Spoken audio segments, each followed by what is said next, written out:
జీ5 app download చేసుకుని పూర్తి ఎపిసోడ్లని ఉచితంగా చూడండి. నిన్న మృత్యువు అడుగు దూరంలో దూసుకెళ్లిపోయింది. వెంటనే ఈరోజే సంకటహరణ గణపతి పూజ చెయ్యాలి.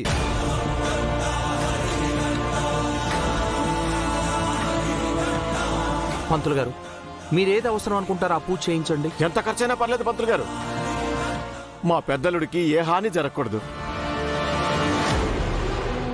ఆ పూజలో చేయించండి. ఖర్చు గురించి కాదుగానే ఈ పూజలో ఒక సమస్య ఉంది. సమస్య ఏంటి పంతులు గారు? ఆ పూజ మొదలుపెట్టాక 12 గంటలు చేయాలమ్మా, మధ్యలో ఆపకూడదు.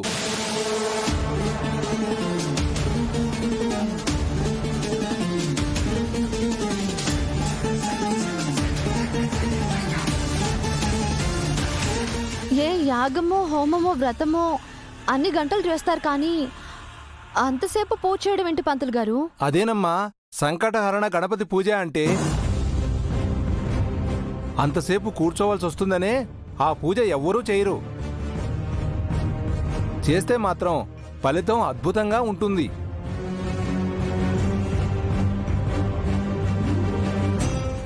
మాకు మంచి జరగడమే కావాలి పంతులు గారు.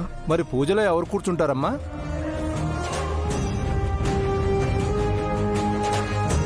మా పెద్దబాబు కోసం సుమిత్ర నేను కూర్చుంటాం.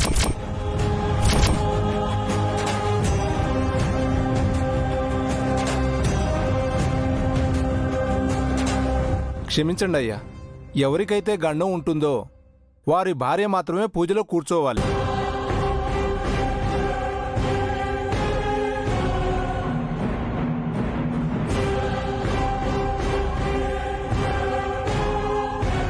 భార్యతో పాటు తల్లి కూడా కూర్చోవాలి.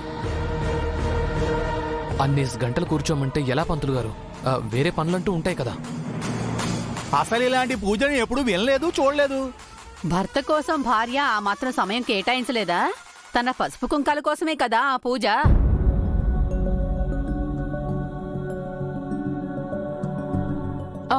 మా ఆయన కోసమైతే నేనే కూర్చునేదాన్ని, మా ఆయన్ని క్షేమంగా కాపాడుకునేదాన్ని. కావాలంటే అన్నయ్య కోసం నేను కుమారి కూర్చుంటాం. ఓరి నా తెంగరల్లుడు, మీరు కూర్చుంటే వాళ్ళెలా ఇరుక్కుంటారు? లేదయ్యా, వారే కూర్చోవాలి. అలాగే పంతులు గారు.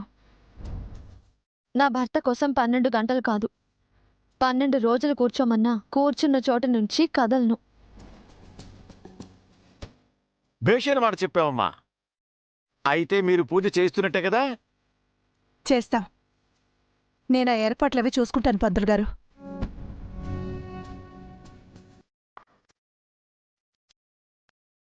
పంతులు గారు, సరైన సమయానికొచ్చి మంచి విషయం చెప్పారు. నాదే ఉందయ్యా, అంతా దేవుడిదయ్యా.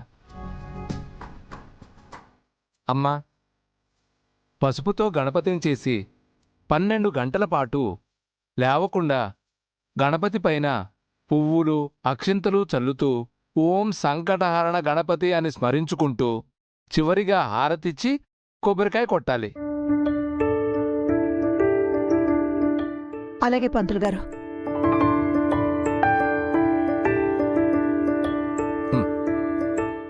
అయ్యా, ఇక సెలవు, నేను బయలుదేరతాను. మంచిదండి. వస్తాను సార్.